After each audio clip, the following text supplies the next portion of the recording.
The man who wrote the book that would rule half the planet could not save a single one of his own daughters.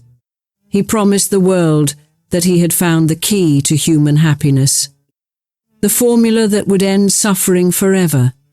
3 little girls grew up in his house, worshipping him, believing it. How does the father of the most powerful idea of the modern age leave behind 3 daughters, 2 of whom would take their own lives? His name was Karl Marx. His writings would, within 70 years, govern the lives of more than 1 billion people. He had 3 daughters who survived to adulthood, and every one of them gave her life to his cause.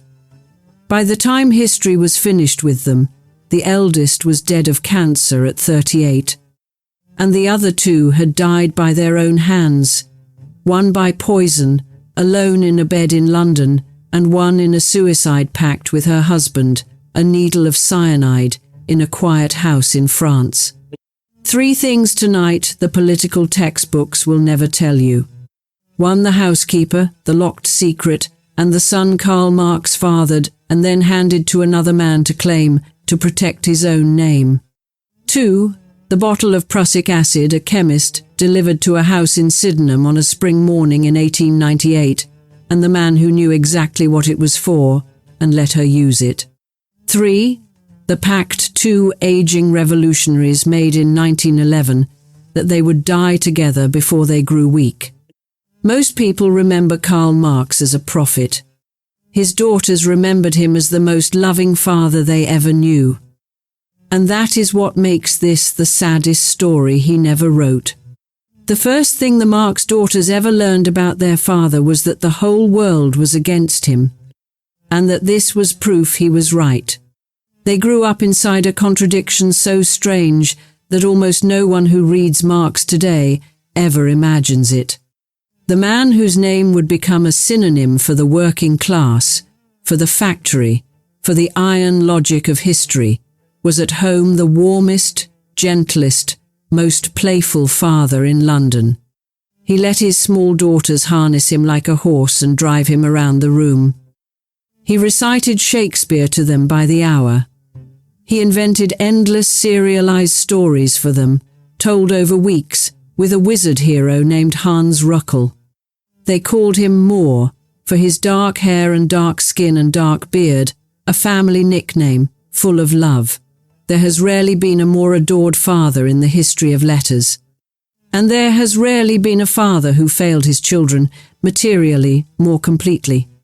Karl Marx was born in 1818 in Trier, in the German Rhineland, into a comfortable, assimilated Jewish family that converted to Protestantism so the father could keep his job as a lawyer. Marx was brilliant, arrogant, and impossible from the start. He earned a doctorate in philosophy, then made himself unemployable by becoming the most dangerous radical journalist in Europe. He was expelled from Germany.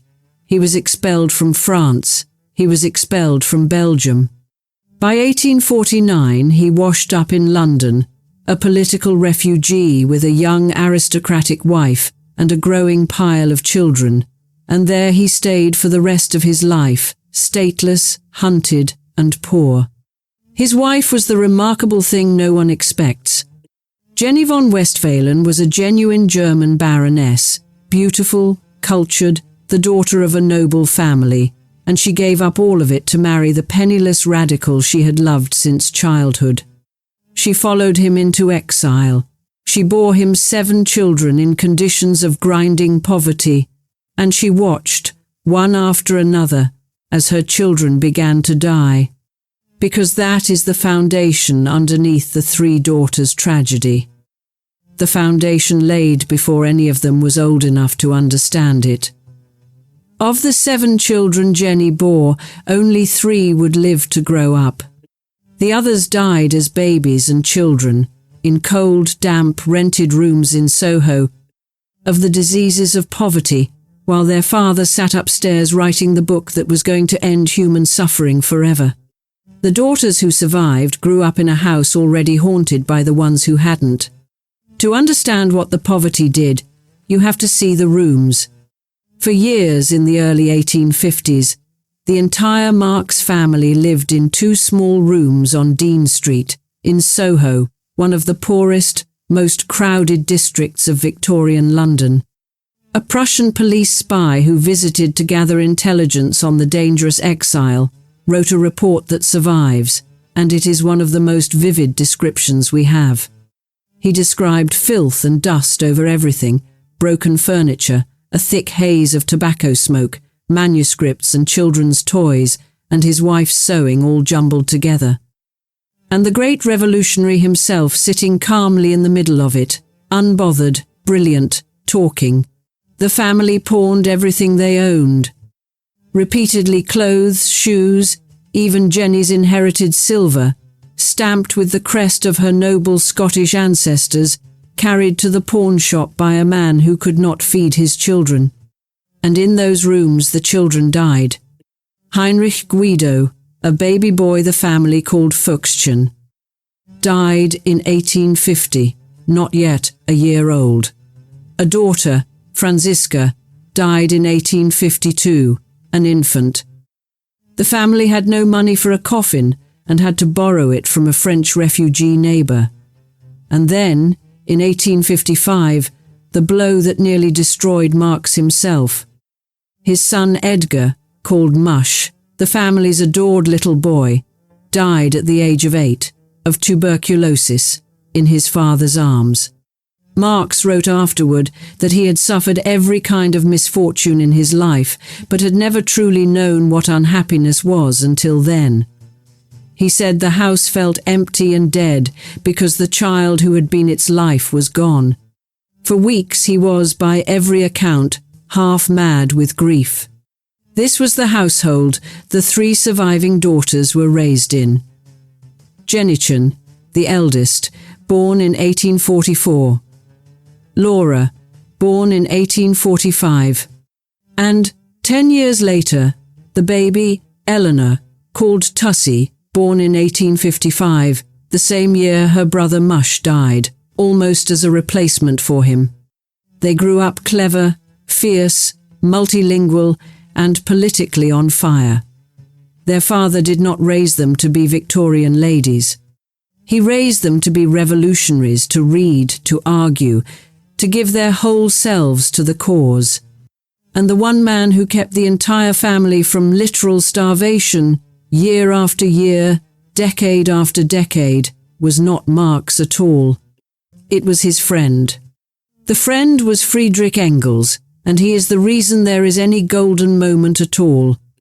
Engels was the son of a wealthy German textile manufacturer, and for 20 years he did something extraordinary.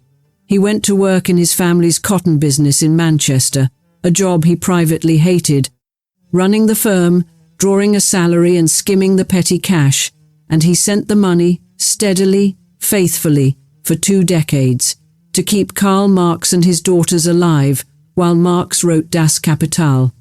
Without Engels, there is no Marxism. Because there is no Marx, he would have starved, or been forced into ordinary work, and the book would never have been finished. By the late 1860s, things finally eased. Engels sold out his share of the business and settled enough money on the Marx family to give them, at last, security. They moved to a respectable house in North London. Marx became a revered figure in the international socialist movement, the towering intellect of the First International, visited by revolutionaries from across Europe. And his daughters, now young women, stood at the centre of it, brilliant, admired, in love with the cause, and, each of them, beginning to fall in love with the men who served it. It looked for a moment like the suffering was behind them. It was not. It had only changed shape. Because the men the Marx daughters loved were revolutionaries, and revolutionaries in that generation made catastrophic husbands. Watch the pattern as it forms, because it will destroy all 3 of them. Each daughter would attach her life and her happiness to a man committed first to the cause and only second to her. Jennychen would marry Charles Longuet, a French radical, and follow him into the same poverty, and the same endless childbearing that had killed her mother's babies. Laura would marry Paul Lafargue, a charming Cuban-born French socialist, and bury every child she had. Eleanor would give herself, body and soul, to Edward Aveling, a man so notorious for borrowing money, betraying friends, and lying that even his political comrades despised him. The daughters had been raised on a single fatal lesson, that to love a man was to sacrifice everything for his cause. Their mother had modelled it perfectly, the Baroness who pawned her silver for the revolution. They learned it completely, and it would lead two of them to the same place their father's ideas led so many, to a death they chose themselves. Karl Marx, surrounded in his final years by 3 devoted daughters, believed he had given them the greatest gift a father could give, a cause worth living for. He never understood that he had also given them a cause worth dying for, and that the dying would begin with the daughter he loved first and best, the one who carried her mother's name in a sickbed before he could do anything to save her. The first crack was already running through the family. It would start with Jennychen, Jenny Caroline Marx. Jennychen, the family called her, Little Jenny. To tell her apart from her mother was the firstborn. And she was, by every account, the one her father loved with the deepest and least guarded tenderness. She had been born in 1844 in Paris, at the very beginning of everything. When her parents were young and the exile was new and the cause still felt like an adventure, she grew up the eldest child in a house full of death and brilliance, and she became the steady one. Dark-haired, beautiful, grave, intensely intelligent. She had her father's mind and her mother's dignity. She read everything. She corresponded with revolutionaries. As a young woman, she even worked, quietly, to publicize the cause of Irish political prisoners, writing articles for the French press under a pen name. She was, in every sense, her father's daughter. And she carried, all her life, his name. For Marx, she was something close to his own heart walking around outside his body. When she was a child and he was at his lowest, sick with grief over his dead son, it was the surviving daughters, and Jennychen most of all, who he said kept him alive. The bond between them was the great love of his late life. In 1872, Jennychen married Charles Longuet, a French journalist and a veteran of the Paris Commune. The brief, doomed revolutionary government that had seized Paris the year before and been drowned in blood. Longuet was a true believer, a communard refugee, exactly the kind of man Marx's daughter was raised to love. And so Jennychen stepped, willingly, lovingly, into the exact life her mother had lived before her. The poverty, the exile, the endless childbearing, the cause that always came first. The marriage gave Jennychen 6 children in roughly a decade, and it gave her, as it had given her mother, the experience of watching them die. The Longuets lived in chronic financial difficulty. Charles was a gifted talker and an unreliable provider, a journalist whose politics made steady income impossible, and the burden of survival fell, as it always does, on the wife. Jennychen managed a household on too little money while bearing child after child after child. One of her babies, a son, died in infancy. She wore herself out in exactly the way her mother had worn herself out in the daily grinding labour of keeping a revolutionary's children fed and alive on nothing. And her own body began to fail. We know now from the medical descriptions that survive that Jennychen was developing cancer of the bladder. In the 1880s there was no treatment, no diagnosis worthy of the name, no relief except opiates at the very end. She grew thinner. She was in constant pain that the family attributed, for a long time, to nerves, to exhaustion, to the strain of the children. She hid the worst of it, as women of her generation were trained to hide everything so as not to worry her aging parents. because by this point her parents were dying too. Her mother, Jenny von Westphalen, the Baroness who had given up everything, was herself dying of cancer through the early 1880s.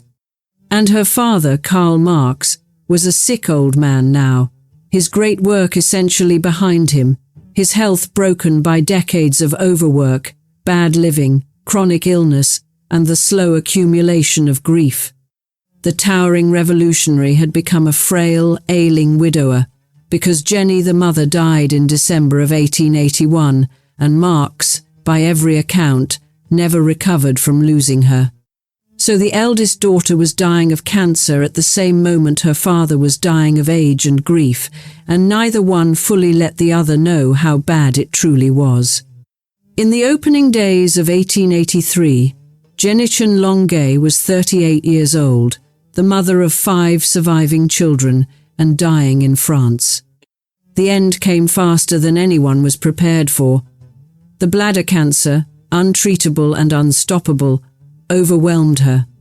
On January 11, 1883, Jenny Caroline Marx Longuet died in Argenteuil, outside Paris, 38 years old, the firstborn, the one who carried her mother's name, the daughter her father loved first and best. Gone before him, of a disease that the medicine of her century could neither name in time nor treat. The family faced an agonizing decision. How to tell Karl Marx? He was, by then, gravely ill himself, bronchitis, a lung abscess, a body that was clearly failing. His youngest daughter, Eleanor, was given the task of carrying the news to him. She later described it as the worst hour of her life. She said that when she walked into the room, she felt she was carrying her sister's death sentence to her father, and that he looked at her face and knew before she spoke. She remembered him saying, simply, that their Jennychen was dead. He did not survive the news by long. Whatever was still holding Karl Marx to life let go. When his eldest daughter died, he had lost his wife 13 months earlier. Now he had lost the child who was the great love of his old age. The one who carried Jenny's name, who looked at the world with Jenny's eyes. He stopped fighting. He took to his chair. He could not work, could not rally, could not find a reason to go on. On March 14th, 1883, just 2 months and 3 days after Jennychen Karl Marx died in his armchair in London of his lung illness, a sick and broken old man who had outlived his wife and his firstborn daughter by a matter of weeks. Engels, who found him, said it best and simplest. The greatest living thinker had ceased to think. He had gone to find them, his friend said, gone to follow his wife and his daughter into the dark, 2 months behind the child he could not bear to outlive. The father and the first daughter died in the same winter. It was only the beginning. Here is the thing the family could not see, standing at those 2 graves in the spring of 1883. They believed the tragedy was over. The patriarch was gone. The eldest daughter was gone. The suffering of the founding generation was complete, and now the 2 surviving daughters, Laura and Eleanor, would carry their father's work forward into the future, into the victory he had promised. That was the story they told themselves. The cause would redeem the loss. The daughters would live to see the world their father had described. What they could not see was that the deepest damage had been done long before and was woven invisibly into the 2 women who remained. Both Laura and Eleanor had been raised from infancy on a single organizing principle, that a life only had meaning if it was given, totally, to the cause and to the man who served it. Their mother had modelled total self-sacrifice and died worn out by it. Their eldest sister had just modelled the same thing and died of it at 38. And the lesson the 2 younger daughters drew from all of it was not, escape this pattern. The lesson was, this pattern is what love looks like. So they reached, both of them, for revolutionary men, and they handed those men everything, their money, their labour, their names, their bodies, their futures. They asked for nothing in return except the cause, because the cause was supposed to be enough. It was the family religion. It had killed their mother and their sister. And it was already, quietly, working in them. 2 daughters remained after the winter of 1883. Laura, the elegant middle child, married to the charming Frenchman Paul Lafargue. And Eleanor Tussey, the baby, the brilliant one, her father's last and closest companion, just beginning a life of her own. Both of them would give that life to the cause exactly as they had been taught. And both of them, the elegant one and the brilliant one, would end it the same way, by their own choice, with their own hands, with poison they obtained themselves. The only question left was which one would go first, and what, exactly, would finally drive her to it. Of all Karl Marx's children, Eleanor Tussey was the one who burned brightest and the one whose ending would be the most devastating. She was the baby of the family, born in 1855 in the worst of the poverty, the year her brother Mush died. She grew up as her father's companion and secretary, and confidant, the daughter who was always at his side in his final decade, who walked with him, took his dictation, shared his jokes, was trusted with his secrets. She was extraordinary by any measure. She taught herself languages. She became one of the first great translators of literature into English. She produced the first English translation of Flaubert's Madame Bovary. She was a gifted actress and a spellbinding public speaker. And she became, in her own right, a major figure in the British labour movement. Organising workers, leading strikes, speaking to crowds of thousands, a pioneer of socialist feminism decades ahead of her time.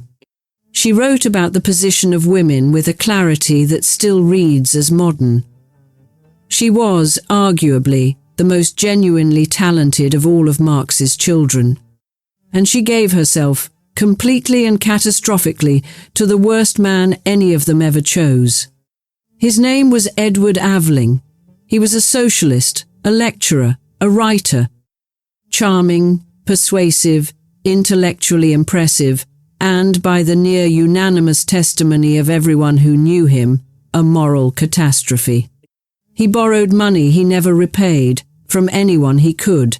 He was vain, dishonest, and a serial seducer.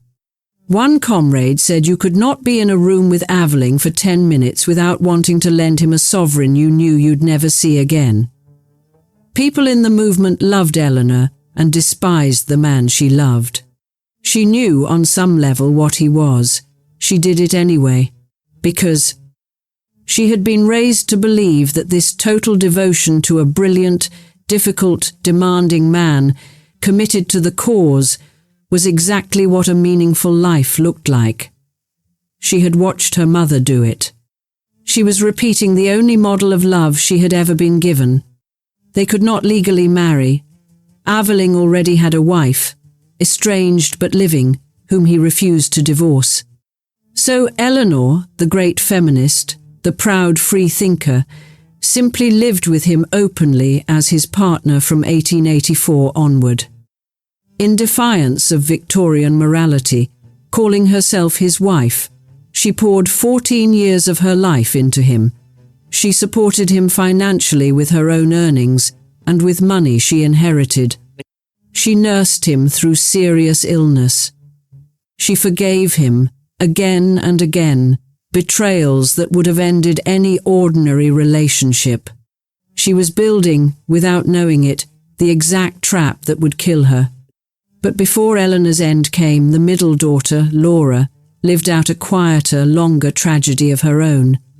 Laura Marx had married Paul Lafargue in 1868, a witty, energetic, half-Cuban French revolutionary, a doctor by training, a propagandist by passion. He was, like the other men the Marx daughters chose, far better at theory than at providing, and Laura's marriage became a long study in attrition. She had 3 children. She buried all 3 of them. Every child Laura Marx brought into the world died young, in infancy or early childhood. Imagine the specific horror of that, generation echoing generation. Laura's own mother had buried 4 of 7 children, and now Laura buried all 3 of hers, every one, until there were none left. She would live the rest of her life childless, having been a mother 3 times over, having put 3 small children in the ground. After the children died, Laura and Paul devoted themselves entirely to the movement, translating Marx's work into French, propagandizing, organizing, living always on the edge of money. They were respected, even revered, elder figures of French socialism by the turn of the century.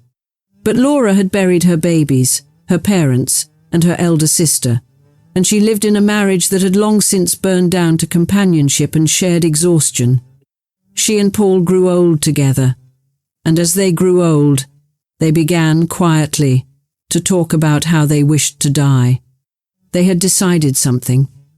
They had decided that they would not allow themselves to become old, weak, useless, a burden to the cause and to each other. They had made a pact. They were simply waiting until the time came. While Laura aged quietly in France, Eleanor's life in England was building toward catastrophe.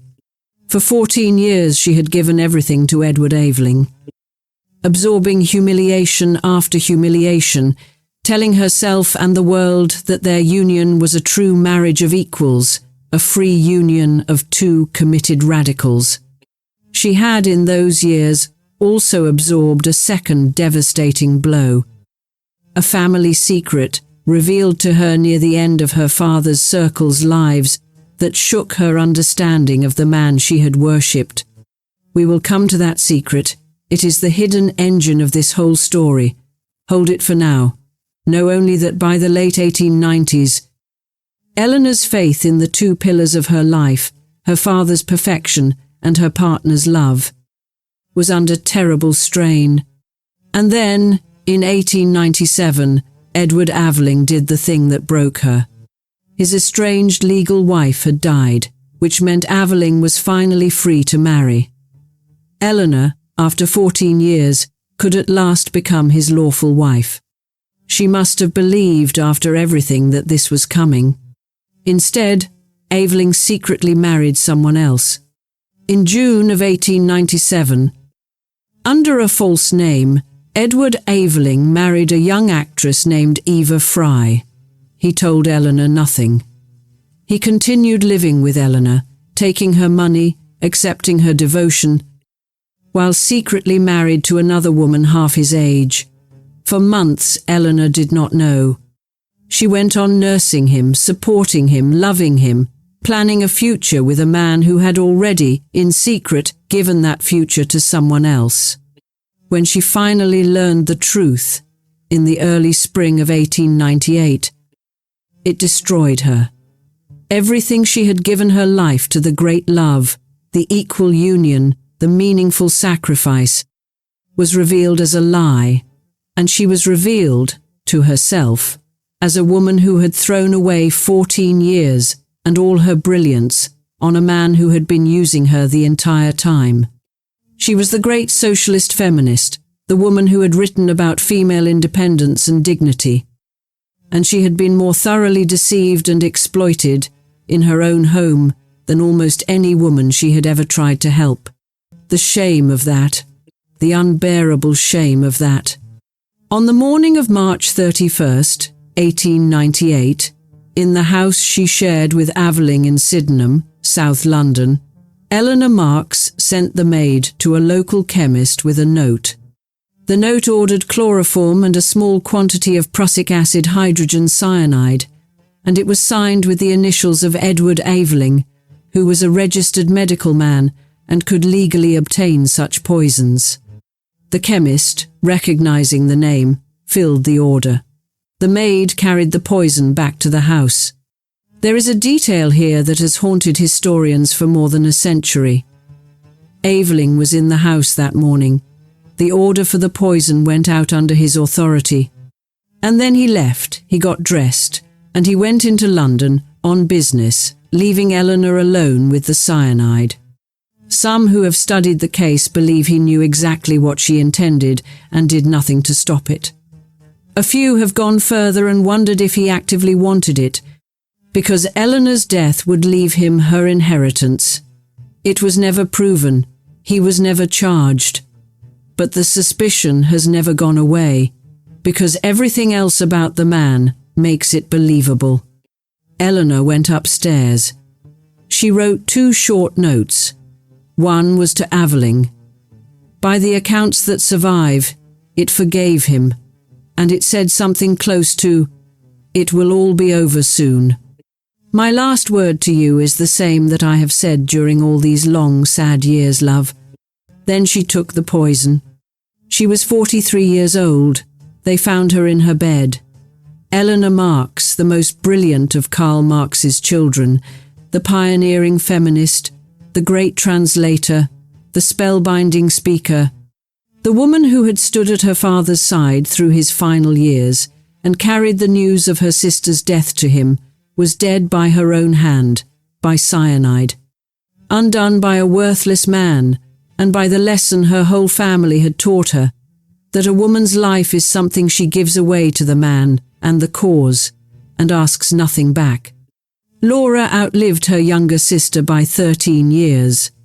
She lived on in France with Paul Lafargue, the 2 of them growing old together, childless, the last surviving daughter of Karl Marx and her aging revolutionary husband, honoured elders of the movement her father had founded. And all those years, they held to the pact they had made, that they would choose their own ending before age and weakness could take their dignity from them.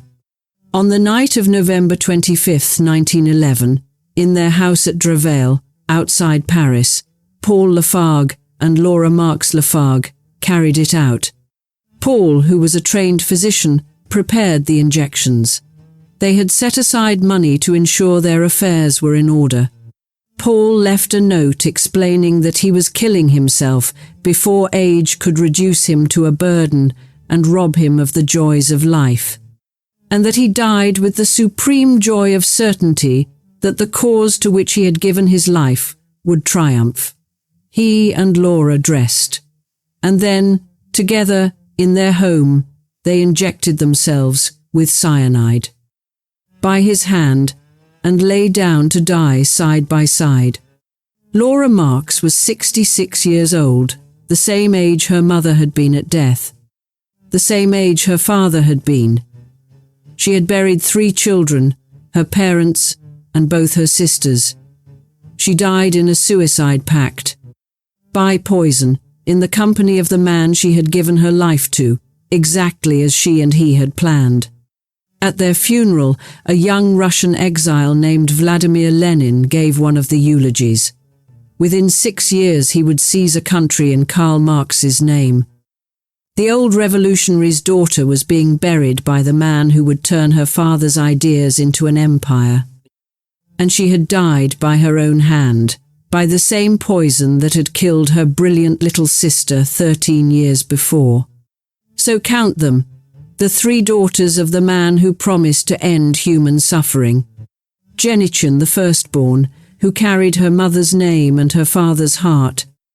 Worn out by poverty and endless childbearing in the service of a revolutionary husband, dead of untreated cancer at 38, 2 months before the father who could not bear to outlive her.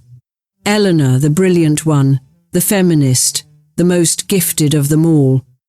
14 years given to a man who used her, betrayed in the cruelest possible way, dead by cyanide in her bed at 43, with the word love in her final note. Laura, the elegant one, who buried all 3 of her children and both her sisters, dead at 66 in a planned suicide pact, a needle of poison in a quiet French house, eulogized by the man who would build an empire on her father's name. 2 of the 3 dead by their own hands, the 3rd dead of the poverty that the cause demanded. Every one of them faithful to the end, to the lesson their father's household had taught. Give everything, ask nothing, The cause is enough. The cause was not enough. And the man who had promised them it would be was already in his grave, having never known, mercifully, how his daughter's stories would end. To understand what truly broke Eleanor Marx, what was already eating at her in the years before Evelyn's final betrayal, you have to go back inside the house on Dean Street, into the worst of the poverty, and look at a woman almost no biography of Marx used to mention. Her name was Helene de Muth. The family called her Lenchen. She had come to the Marx household as a young woman, a gift, in effect, from Jenny von Westphalen's aristocratic family, a loyal servant sent to help the Baroness survive the squalor she had married into. And Lenchen did exactly that. For decades, through every eviction and every pawned spoon and every dead child, Helene de Muth ran the Marx household. She cooked the meals when there was food. She managed the money there was none of. She nursed the children through their illnesses and laid out the ones who died. She was, by every honest account, the load-bearing wall of the entire family, the reason the chaos of Marx's life did not simply collapse into total ruin. The children adored her. She was a second mother to all of them, and to Eleanor the baby, perhaps most of all. She never married. She never had a family of her own. She gave her entire life, unpaid in any real sense, to the Marx family. And when she died, she was buried in the same grave as Karl and Jenny Marx in Highgate Cemetery, an honour that tells you exactly how the family regarded her. But in 1851, in the very depths of the Dean Street years, the year after one baby died, and the year before another, would Helene de Muth gave birth to a son. He was born in the Marx household. No father was named on the birth certificate. The boy was called Henry Frederick de Muth. The family called him Freddy. And the question of who his father was would become the most carefully guarded secret in the history of the Marx family. The child was sent away almost immediately. Freddy de Muth was not raised in the Marx house alongside the daughters who were his half-sisters.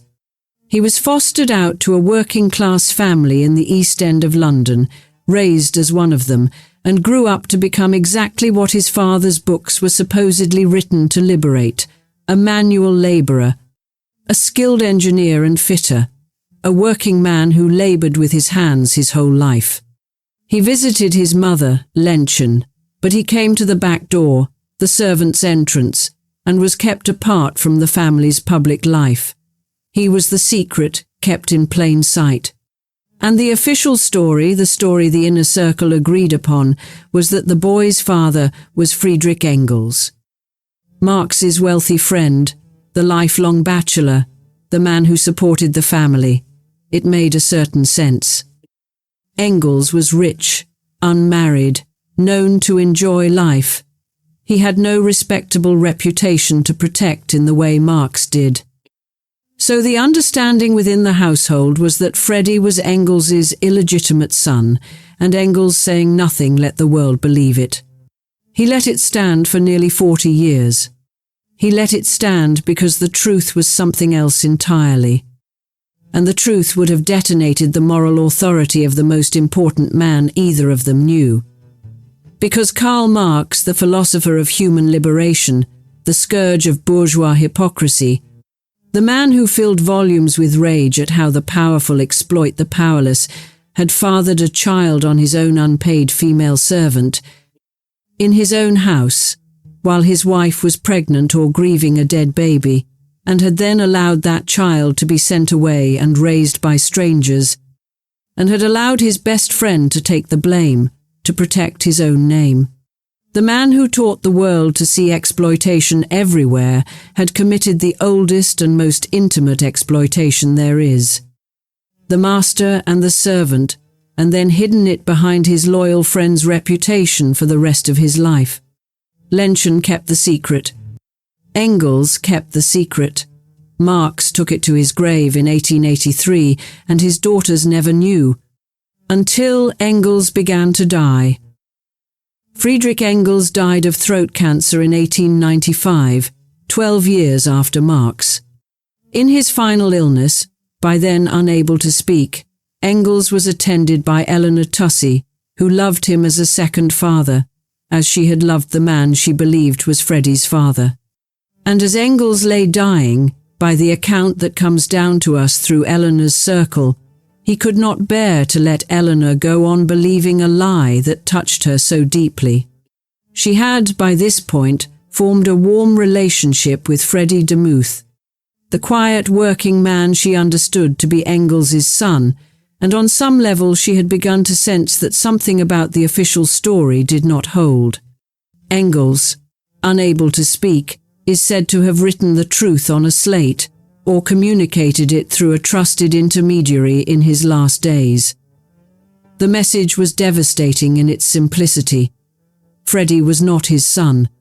Freddy was Marx's son, Eleanor's beloved father, the man at the absolute center of her life, the man whose work she had devoted herself to, whose secretary and companion and defender she had been, whose memory she guarded like a flame, had fathered a secret child on the family servant and lied about it for the rest of his life, and let the gentle Engels carry the shame to spare himself.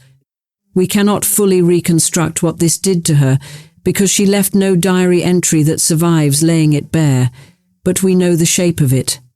The brilliant woman who had built her entire identity on her father's perfection learned, in the same handful of years, two unbearable things: that her father, her God, had been a hypocrite of the most intimate kind, and that her own partner, Aveling, was exploiting and betraying her in almost exactly the same way, treating her as Marx had treated Lenchen, as a woman to be used and discarded. She was living her father's hidden sin from the other side. She was becoming Lenchen. In the brief time she had left, Eleanor did the most decent thing in this entire story. She embraced her half-brother. Eleanor Marx, who had just learned that Freddy Demuth was her father's son, did not recoil from him or bury the truth deeper. She drew closer to him.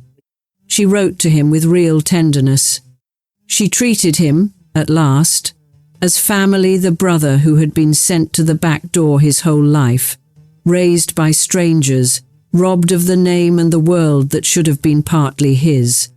In her letters to Freddy in those final years, there is a striving toward honesty, toward repair, toward acknowledging the human being her father had thrown away to protect an idea of himself. It is one of the few moments of grace in the whole long tragedy. The most exploited person in the Marx story, reaching out to the second most exploited person, the secret daughter and the secret son, finding each other at the very end, across the wreckage their brilliant father had left behind. But it came too late, and it was not enough to save her. Freddy Demuth himself lived on, quietly, into the 20th century. He never profited from the explosive secret of his parentage.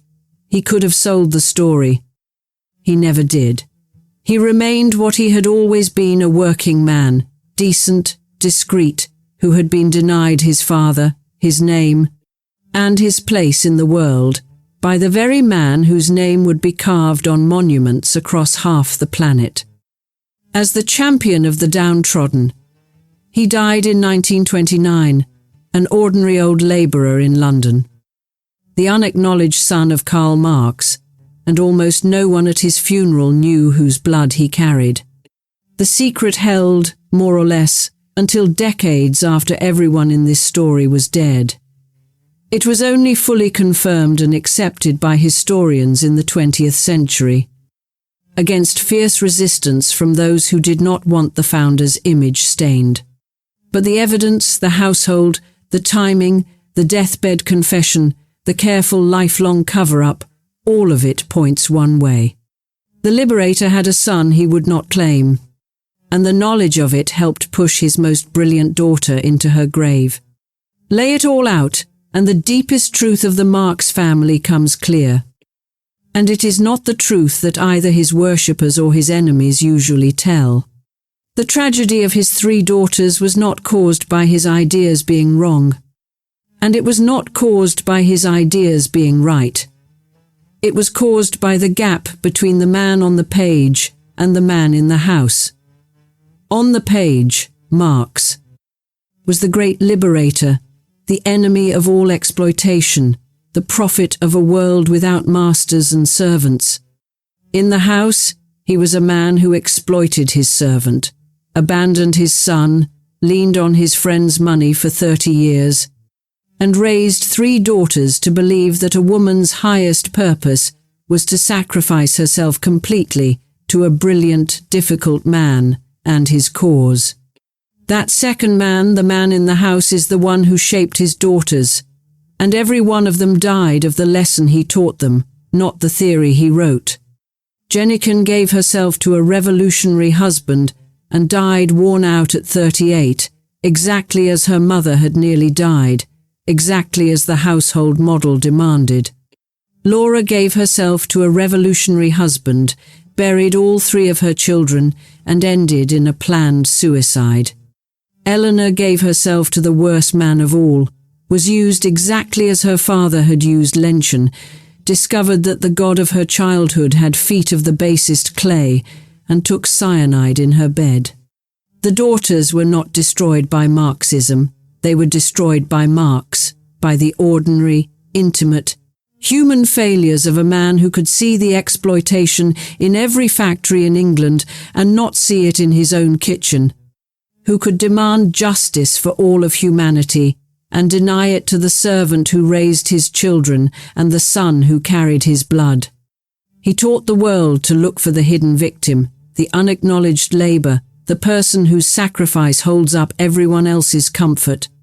He never once turned that gaze on his own home. If he had, he might have seen the 3 girls harnessing him like a horse and laughing, and understood that he was teaching them, even then, to give everything and ask for nothing. And it would kill 2 of them. There is a pattern in this family, and it does not begin with politics. It begins with a baroness, who gave up everything: rank, comfort, security, the protection of her noble family, to follow a brilliant, impossible man into exile, and who then spent her life pawning her inherited silver, burying her babies, and absorbing her husband's failures without complaint, because she had been taught and had decided that this total self-erasure was what love required. Jenny von Westphalen was the template. She modelled, for 3 watching daughters, exactly how a woman of value gives herself away. And the daughters learned it the way children always learn the deepest things, not from words, but from watching. They watched their mother sacrifice everything and call it love. They watched their adored father accept that sacrifice as his due, from his wife, from his servant, from his friend, from his children. They absorbed in their bones a single equation. Love means giving a powerful man everything and asking nothing back. Then each of them went out and found her own version of the powerful man and balanced the equation with her own life. Jennychen with Longuet, Laura with Lafargue, Eleanor with Aveling. 3 daughters, 3 difficult men, 3 lives poured out, 2 of them ending in self-chosen death. The pattern was never about the cause. The cause was just the language the family happened to speak. Underneath it was the oldest pattern there is. A household organized around one man's needs, and the women trained to meet them at any cost to themselves. Marx did not invent that pattern. He inherited it, lived it, and passed it down intact. The one form of exploitation his revolutionary eye never learned to see. The story of Karl Marx is usually told as the story of an idea, the idea that conquered half the world. For better or for worse, the idea that built and broke empires, that millions died for and millions died under. But that is not the whole story. And the part we leave out is the part that matters most to the people watching this tonight. The whole story includes 3 daughters, a firstborn who died exhausted at 38, a middle child who buried all three of her children and ended in a suicide pact, a youngest, the most gifted of them all, a brilliant woman a century ahead of her time, who took poison in her bed after giving 14 years to a man who used her, while carrying the unbearable knowledge that her own father had used a woman exactly the same way. The whole story includes a son sent to the back door, a servant buried as a secret, a friend who carried another man's shame for 40 years. And the lesson is not that Marx was a hypocrite, though he was in this. The lesson is larger and harder than that, and it does not let any of us off the hook. The lesson is that it is possible to understand injustice on the grandest scale and reproduce it on the smallest.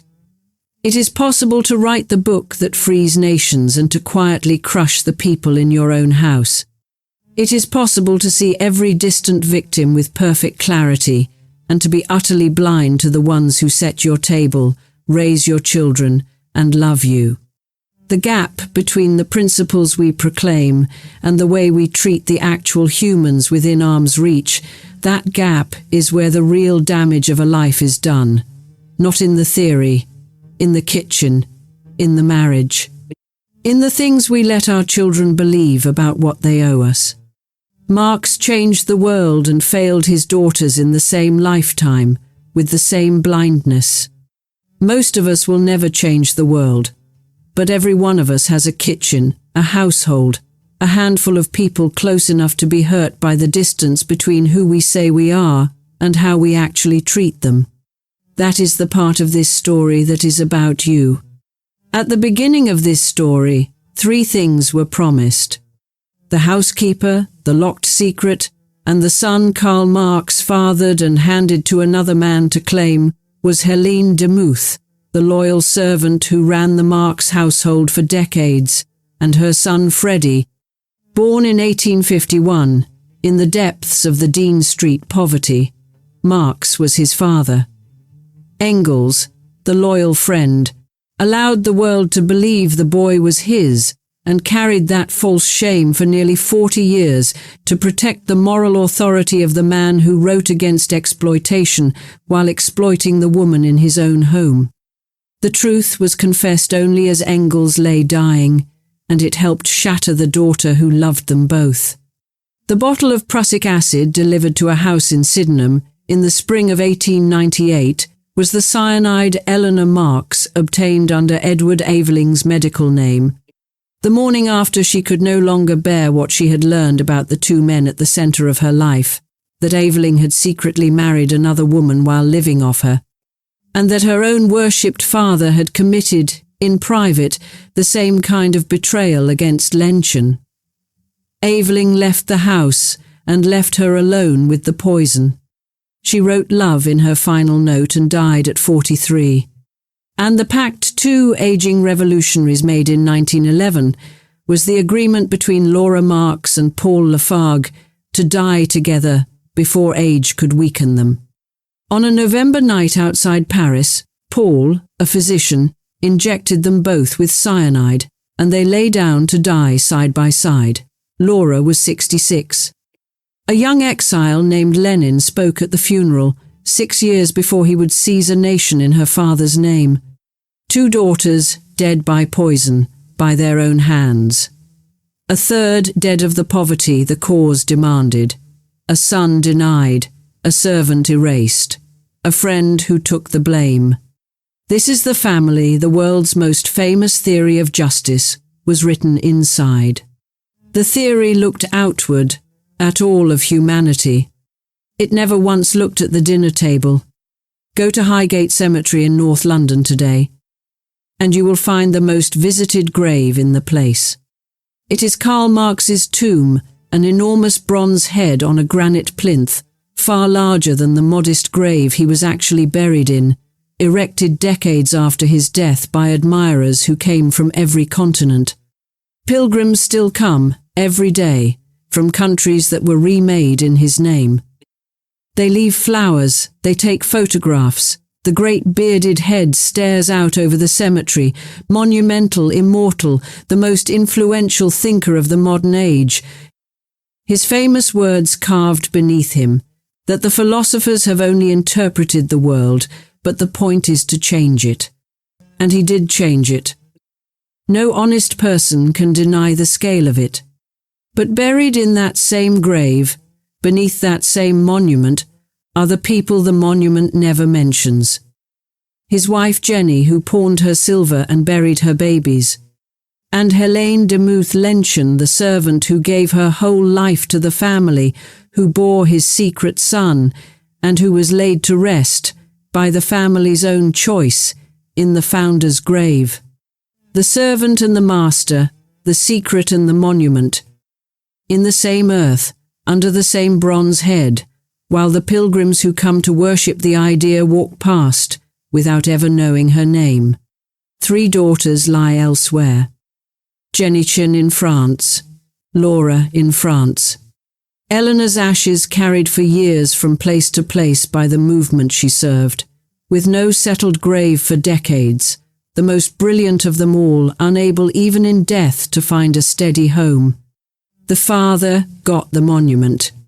The women who held up his life got the silence underneath it. There is a question this story does not answer. It is not whether Marx was right or wrong about history. People will argue that until the end of time, and it is not what this story is about. The question is older and quieter, and it is the question his 3 daughters were living out, each in her own way, all the way to 2 graves dug by their own hands. What is the use of a man who can see the suffering of all the world, and cannot see the suffering of the 3 girls who love him most? Marx never had to face that question, because he died before his daughters did. He never saw Eleanor take the poison. He never saw Laura make the pact. He died, believing, surely, that he had given his daughters the greatest gift a father could give, a cause, a meaning, a reason to pour out their lives. He never learned that the gift was also the wound, that the lesson, give everything and ask nothing, is a beautiful thing to write on a banner and a deadly thing to teach a daughter. And here is the small, hard piece of grace at the bottom of it all. The one thing in this story that points a way out. At the very end, Eleanor, having learned the worst about her father, did not pass the cruelty forward. She reached for Freddy.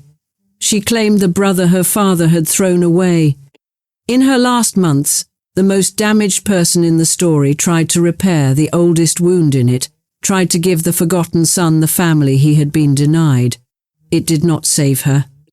But it was the one moment when someone in that family looked directly at the person right in front of them, the inconvenient human being their principles had taught them to overlook, and chose to love them anyway. That choice was available to Marx every day of his life. It is available to you tonight. If this story moved you, there is a reason.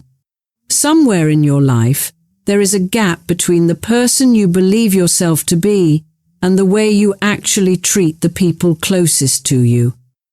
We all have it. You can care deeply about justice, about the suffering of strangers, about all the great causes of the age and still be distant, or cold, or quietly demanding with the handful of people who set your table and share your name and love you most. Karl Marx had that gap, and it was vast, and it helped put 2 of his daughters in early graves. You have a smaller version of it. Everyone does. The most exploited person in your world is probably not on the news. They are probably in your house. So tonight, before you sleep, look at the people right in front of you, the ones whose labor you have stopped seeing because it is so constant, the ones whose sacrifices you have started to take as your due, the partner, the parent, the sibling, the friend, who gives and asks for nothing, because somewhere along the way they were taught, as the Marx daughters were taught, that love means giving everything and asking for nothing back. See them. Actually see them. The way Marx saw the factory worker and never saw Lenchen, the way he wept for all of humanity and let his own son come to the back door, and then do the thing he never did. Tell them you see them. Thank them out loud. Ask what they need, and mean it, and give it. Claim the person your habits have taught you to overlook, the way Eleanor, at the very end, reached out and claimed the brother her father threw away. Don't wait until the poison is ordered and the note is written and it is too late for everyone.